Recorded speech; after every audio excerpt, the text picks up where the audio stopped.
Nice to meet you all. I'm Quintin Smith. I'm a product marketing lead at CaptivateIQ. I don't have a pitch slide on here, but CaptivateIQ is a commissions and sales planning software, so allows RevOps teams to be much more efficient in the way they manage their commissions program and plan sales across territories, quotas, and accounts across their teams. So if you have any RevOps folks that you want to connect us to, happy to take a conversation. So that's my pitch. With that in mind, today I'm going to talk a little bit about feature launch frenzy at CaptivateIQ. So really how we reconcile keeping our interactive demos up with a rapidly innovating product team. So let's get into it.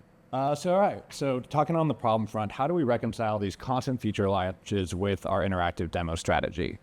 So the first piece is that really Navattic, and we are a long-time Navattic customer, I think around 4 years now. So we've been around as long as anyone. I wouldn't say we're maybe as robust as we'd like to be in that time, but have seen it grow so much and have been really just impressed with everything they put forward, and especially the team that's been behind us the whole way. So.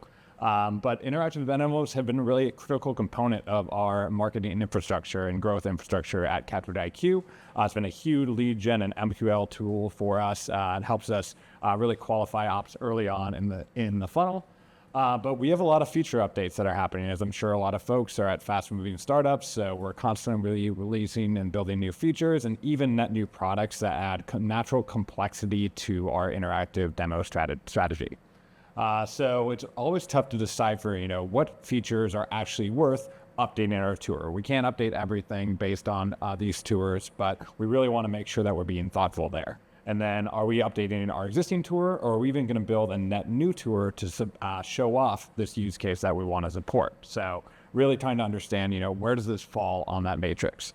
And lastly, which channel should it be leveraged in? Do we want to leverage this net new tour that's for a specific use case across all of our different marketing channels? Do we want to leverage it in the sales funnel? Like what are the different channels available to us, and how can we leverage this interactive demo across those?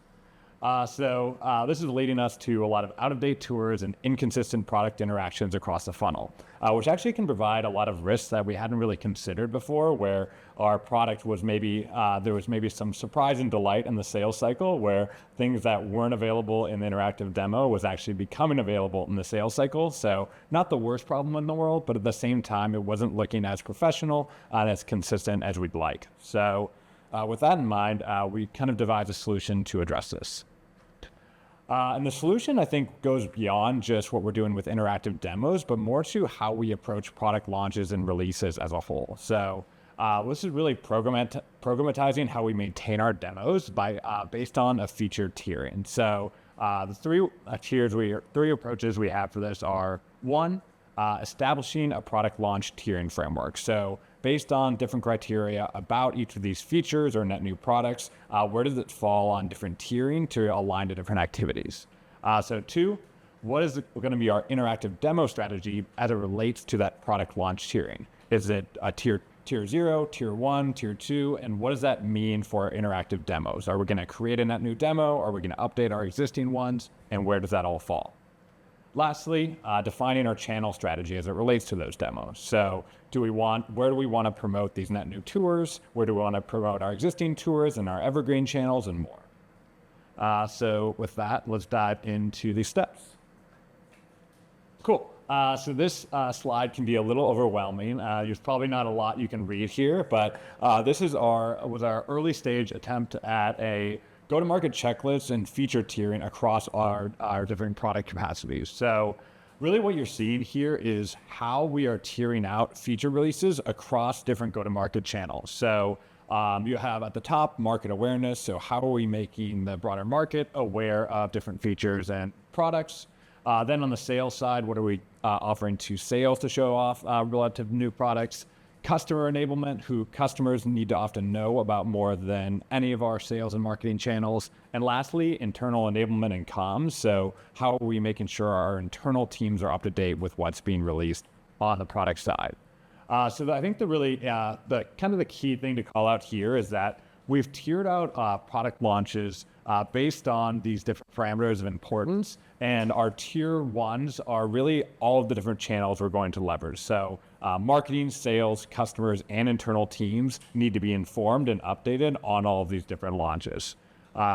Tier two, we're taking away that marketing channel. We don't think there's as much top of funnel potential with these unique features. So we might be incorporating this into our product demos. Our customers are going to be adopting this. We don't necessarily see a need for our marketing channels to incorporate this into those flows.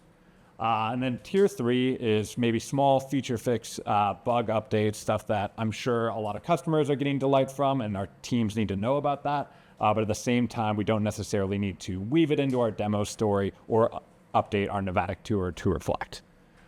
So this was allowing us to really set expectations early on and get a good understanding of how we're going to approach these different feature launches and what activities we need to conduct based on that different tiering. All right, so this tiering went across all of our different parameters. So collateral that we're building, sales decks, marketing, website, all these different marketing channels that we had available to us. But part of this exercise was, how does this fall into our interactive demo strategy? So you can see two small bullets that are dedicated to our Navattic approach in this go-to-market checklist, which relates to our general product tour update, which has 3 different flows across our core value props with our general CaptivateIQ incentives tour, as well as a dedicated product tour for tier 1 releases for unique flows that are dedicated to these tier 1 features that we're releasing. This could be our new plan builder that we recently launched, which allows you to build plans in a wizard-like experience using AI, as an example, or it's our new bonuses offering that goes in addition to commissions. So lots of different tier 1 features that are coming up maybe on a 6-week or quarterly basis that we want to release a dedicated tour to that we think is going to help us drive net new leads. So as you're seeing on the right here, you have our guided plan builder tour that we recently released. I want to say last month that we built a dedicated product tour to share out, for example, to close lost ops that we had lost to competitors who offered a similar offering or viewed us as maybe more complex than other starter solutions in the space. On the other side, you have our holistic tour. So this is the one that we're going to update on an ongoing cadence to reflect those tier 2 updates, tier 2 feature updates with those new features. There was one thing I wanted to touch on here as well, but I think the key call out is that the key point of this is that we wanted to really reflect our interactive demo strategy to the feature launch checklist and apply that here. Cool. And I realized as we're going through this, we have more channels to even show here, but we really wanted to define our channel strategy for interactive demos to reflect this unique strategy. So the key callouts here is that we have kind of our evergreen product tour on the marketing side that allows us that serves as kind of this general tour of our incentive products that we leverage in a lot of different areas. This includes G2 via review sites, nurture tracks that we have on an ongoing basis. We have our core website pages where this is draped across the site, and even shareable product tours that our AEs, BDRs, and SEs are sharing out after demos. Then we have these more one-off use cases for demos. So it's things like launch emails. So our guided plan builder was an example of this recently, or a product launch landing page. So if we have a new feature release that is deemed for a new landing page, we'll want to have a tour that goes along with it in that strategy. Lastly, you can even create demos and upload them into HighSpot and use them as launch collateral to share out with those announcements, create outreach templates where we're linking out to those in a standard way, leverage them across the funnel. So there's more complexity that goes into this, but really this is the way we're seeing this is we have these general, our CaptivateIQ incentives overview tour, and then our one-off tours for different use cases that allows us to be thoughtful in the way we're launching new features across the funnel. So what are the results? So the key thing here is that we're driving pipeline and revenue with interactive demos. So the things we're seeing is we're driving around 70 leads or MQLs per month from our evergreen product tour on our website. So this is one of our highest converting items for us and allows us to really drive net new leads across the business. It's also our highest converting asset for net new opportunities. So a lot of the logos you're seeing on the right are ones that started off with that interactive demo. We're seeing folks discover us in a lot of different channels, but the demo touch point, we need to get to a level of data where we can say, hey, if they took the demo tour, they're this much more likely to close. I believe that in my heart, but we haven't been able to prove it out. But that's the last piece here is that we were able to drive 30 net leads from our recent launch of CaptivateIQ bonuses with this net new tour. So all to say, we're driving pipeline and revenue with these interactive demos. It's a core part of our strategy. There's a lot of room to grow, but yeah, we're really excited with what we've seen. With that, let's for the tour. Good.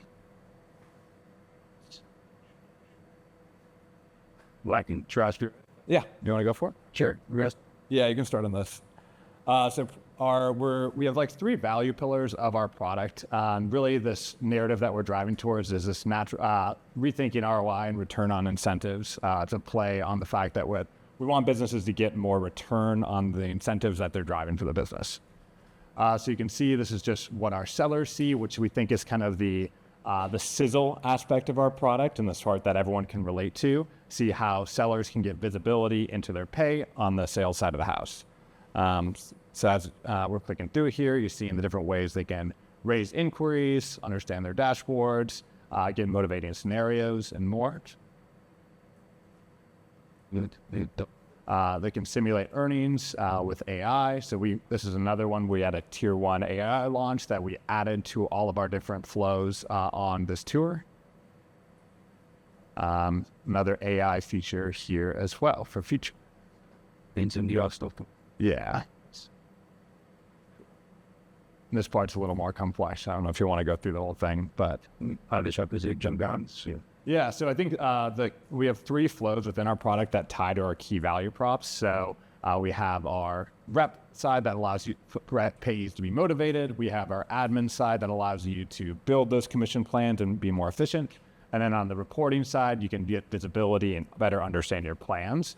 So we really wanted our product tour to reflect those 3 pillars. And we want to use these different tours, different flows in different areas based on our persona pages and product pages across our site. So that's where they start off. But yeah, the only thing I didn't add in areas we want to grow in is the biggest thing for us, I think, going forward, we have a lot of different industries that use commissions naturally. So vertical use cases are really top of mind. We've always been so centered on the SaaS use case that we've started out supporting, but we really want to do a better job with industries. So that's one of the top areas we want to explore, as well as, of course, better understanding the data across the funnel. So thank you.